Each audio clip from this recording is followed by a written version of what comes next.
जय हिंद साथियों। आज का हमारा टॉपिक होने वाला है संधि। अगर हम संधि की परिभाषा की बात करें तो देखिए, दो वर्णों के मेल से होने वाला जो विकार या परिवर्तन होता है उसे ही संधि कहते हैं, राइट।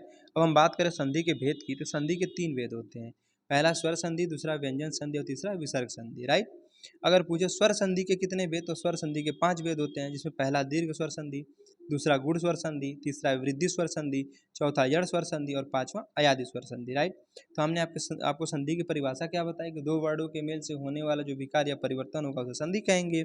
उसके बाद हमने बताया कि संधि के जो 3 प्रकार होते हैं, स्वर संधि, व्यंजन संधि और विसर्ग संधि। अगर हम बात करें स्वर संधि की, तो स्वर संधि के 5 भेद होते हैं। दीर्घ स्वर संधि, गुण स्वर संधि, वृद्धि स्वर संधि, यड़ स्वर संधि और अयादि स्वर संधि, राइट। देखिए, अगर हम बात करें संधि का जो शाब्दिक अर्थ होता है, संधि का शाब्दिक अर्थ मेल होता है। बहुत बार पूछा गया कि संधि का शाब्दिक अर्थ होता क्या था। संधि का शाब्दिक अर्थ मेल होता है। अगर हम बात करें इसके विलोम की, तो संधि का जो विलोम होता है वो विग्रह होता है, राइट। अब हम बात करें संधि जो है हमारा, पूछेगा संधि जो है किस भाषा का शब्द है, तो संधि जो हमारी वो संस्कृत भाषा का शब्द है, राइट। तो संधि का शाब्दिक अर्थ क्या होगा, मेल होता है। संधि का विलोम क्या होता है, विग्रह होता है। और संधि जो है संस्कृत भाषा का शब्द है। आइए अब हम संधि विच्छेद की बात कर लेते हैं। देखिए, संधि विच्छेद होता क्या है। कह रहा है स्निग्ध वर्णों को पृथक करते हुए पदों को अलग अलग कर देना संधि विच्छेद कहलाता है। ये कहना चाहता है कि जब कोई एक शब्द है, ठीक है, इसका जब हम संधि विच्छेद करेंगे तो इसको हम क्या करेंगे, इनमें वर्णों को अलग अलग कर देंगे, राइट। देखिए, सत्याग्रह में क्या है, सत्य प्लस आग्रह, ठीक है। तो इसका जब सत्याग्रह हमारा पूरा शब्द है, इसका जब हम संधि विच्छेद करेंगे तो इसको दो भागों में हमने बांट दिया, सत्य प्लस आग्रह, तो यही हमारा विच्छेद हुआ। दो भागों में इसको हमने बांट दिया तो यही हमारा विच्छेद हुआ, राइट। तो इसमें क्या हमारा जैसे अ और आ, तो अ और आ जब मिलते हैं तो ये आ का निर्माण करते हैं, और ये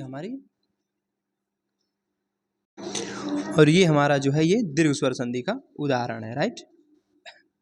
अब हम बात कर लेते हैं संधि के प्रकार के। देखिए, संधि के जो है 3 प्रकार होते हैं, हमने बताया स्वर संधि, व्यंजन संधि और विसर्ग संधि, राइट। देखिए, एक एक करके हम सबको देखते हैं। पहला है स्वर संधि। स्वर संधि कहते किसे हैं, जब दो स्वर आपस में मिलकर स्वर में ही परिवर्तन करते हैं। ये कहने का मतलब है कि जो स्वर संधि होता है ना, इसमें दो स्वरों का स्वर से ही मेल होगा, राइट। मतलब जब भी मेल होगा तो स्वर का स्वर से मेल होगा, और जो परिवर्तन होगा वो भी स्वर में ही होगा। तो ये हमारी क्या होती है, स्वर संधि होती है। जैसे एग्जाम्पल के माध्यम से कह रहा है भानु प्लस उदय। भानु में क्या है, छोटा ऊ है, और उदय में भी छोटा ऊ। तो जब छोटा ऊ और छोटा ऊ का निर्माण होगा तो बड़ा ऊ बन जाता है, राइट। तो भानुदय ये हमारी क्या है, दीर्घ स्वर संधि के अंतर्गत आता है, राइट। अब हम बात कर लेते हैं व्यंजन संधि की। व्यंजन संधि क्या होता है, देखिए व्यंजन संधि किसे कहते हैं, यदि किसी व्यंजन के आगे, ठीक है, आगे क्या होना चाहिए, व्यंजन होना चाहिए। कह रहा है किसी व्यंजन के आगे, ठीक है, किसी स्वर अथवा व्यंजन के मेल से जो परिवर्तन व्यंजन में होगा उसे व्यंजन संधि कहते हैं। ये कहना चाहते हैं कि आगे जो हमारा होगा वो तो अपना व्यंजन होगा, ठीक है, और उसके बाद स्वर या व्यंजन का जब मेल होगा इस व्यंजन से तो व्यंजन संधि का निर्माण होता है, राइट। जैसे सत्य प्लस जन, तो त क्या है, एक व्यंजन है, और ज भी क्या है, व्यंजन है। तो व्यंजन संधि में क्या है कि व्यंजन का व्यंजन से भी मेल हो सकता है और व्यंजन का स्वर से भी मेल हो सकता है, राइट। लेकिन स्वर संधि में हमने क्या बताया कि स्वर का स्वर से ही मेल होगा, ठीक है। तो सत्य प्लस जन सज्जन बन जाएगा।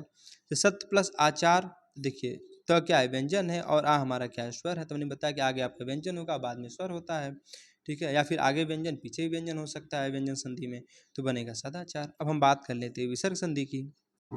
देखिए, विसर्ग संधि में क्या है, कह रहा है यदि किसी विसर्ग के आगे, ठीक है, विसर्ग के आगे किसी स्वर अथवा व्यंजन का मेल होने से विसर्ग में जो परिवर्तन होगा उसे विसर्ग संधि कहते हैं। ये कहना चाहता है कि जो हमारा विसर्ग है इसके आगे चाहे स्वर हो या व्यंजन हो, ठीक है, उससे हमारा जो निर्माण होगा वो विसर्ग संधि का होगा। जैसे कह रहा है मन प्लस अनुकूल, मनोनुकूल। अब इसके नियम होते हैं, वो नियम के अनुसार हम बात करेंगे कैसे ओ की मात्रा हो गई, कैसे छोटी की मात्रा इसमें हो जाती है, ठीक है।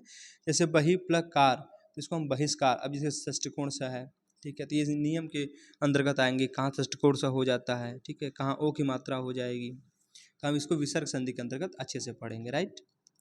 तो विसर्ग संधि हमने क्या बताया आपको, इसमें क्या होगा, विसर्ग के आगे चाहे विसर्ग भी हो सकता है या स्वर भी हो सकता है, इनके मिलने से जो निर्माण होगा उसका हम उसको विसर्ग संधि कहेंगे, ठीक है। आइए हम बात कर लेते हैं। देखिए, स्वर संधि हमने तो पढ़ लिया कि जब दो स्वर आपस में मिलते हैं तो स्वर में ही परिवर्तन होगा तो स्वर संधि होता है, ठीक है। हम बात करें स्वर संधि की, तो हमने बताया स्वर संधि के 5 भेद होते हैं, ठीक। अब एक एक करके हम सबको पढ़ते हैं। तो देखिए, जो पहला हमारा है ये दीर्घ संधि, स्वर संधि कितने भेद, 5 भेद। तो पहला हमारा होगा दीर्घ स्वर संधि। इसमें क्या होता है ना कि दूसरे या तीसरे, ट्रिक की बात कर रहे हैं। देखिए इसका ट्रिक क्या होता है कि दूसरे या तीसरे वर्ण पे, राइट, दूसरे या तीसरे वर्ण पे बड़ा आ, बड़ी यू और बड़ी ई की मात्रा मिलती है। कौन कौन सी? बड़ा आ, बड़ी ई और बड़ा ऊ की मात्रा मिलेगी, राइट। अब उसके बाद दूसरा हमने बताया था गुण संधि, गुण स्वर संधि। इसमें क्या होता है कि दूसरे या तीसरे वर्ण पर सिंगल मात्रा, सिंगल मतलब एक मात्रा, ठीक है, एक मात्रा मिलेगी आपको, जैसे ए, ओ, अर, ये रेफ र होता है, ठीक है। हम बात करें वृद्धि संधि की। इसमें क्या है, दूसरे एवं तीसरे वर्ण पर डबल मात्रा। देखिए वृद्धि मतलब बड़ा हो गया, ठीक है, तो हमारे इसमें डबल मात्रा मतलब दूसरे और तीसरे वर्ण पर डबल मात्रा का बोध होगा, जैसे ए, औ। अब हम बात कर लें यण स्वर संधि की।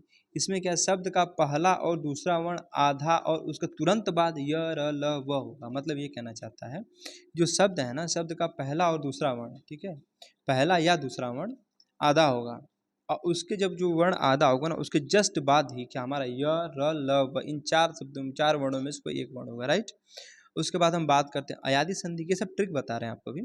फिर अयादी संधि क्या होता है, शब्द के बीच में जो शब्द होता है उसके बीच में व या य होगा, ठीक है, व या।